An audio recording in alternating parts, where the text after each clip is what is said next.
so hello and guys good morning সকলো কি খবৰ আশা কৰোঁ সকলো ভালে আছে তো ফাইনেলি এয়া দলঙৰ ফালে ফুৰিবলৈ আহোঁতে দেখিলোঁ এয়া আমাৰ জানত ডাঙৰকৈ বান পাতিছে মাছ ধৰিবলৈ তো বৰ্তমান এয়া দেখিছে বানৰ চকীদাৰ দুজন শুই আছে আৰু এয়া জুম কৰি দেখুৱাই দিছোঁ মাছ বানৰ ওচৰলৈকে আহে তো বৰ্তমান মাছ পৰিছে একজনীহে এয়া দেখিছে এজনী নহয় এটা বৰালি এটা পৰিছে তো বৰ্তমান আমাৰ বানখন দেখুৱাইছিলোঁ সেই ডোখৰতে আছে তো বলক অকণমান ওপৰলৈ উঠি যাওঁ এয়া দেখুৱাই দিছোঁ চাওক আমাৰ বান বৰ্তমান সৰু মাছ ধেৰ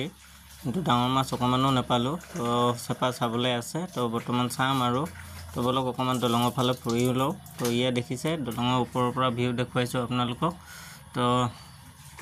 এই দলঙে কিনাৰো বহুত টঙিজাল লৈ মাছ মাৰি আছে তো এয়া দেখুৱাই দিবলৈ লৈছোঁ এয়া দেখিছে টঙিজাল মাৰি আছে টঙিজালতো সৰু মাছ ডাঙৰ মাছো আহিছে কেতিয়াবা ভাগ্য কপালৰ তো ইফালেও আছে তো এয়া মই দলঙৰ ওপৰৰ পৰা দেখুৱাই দিছোঁ আপোনাৰ এইফালৰ পৰা আহিলে সোণাৰী ছাইডৰ পৰা পৰিব আৰু এইফালৰ পৰা চেপন তো এয়া দেখিছে মই দলঙৰ ওপৰৰ পৰা দেখুৱাই দিছোঁ তো বৰ্তমান এজন ঘৰলৈ গৈছে তো এজন বহি আছে অকলে বৰ্তমান মাছ চাছ পৰা নাই সেইকাৰণে অকলে বহি আছে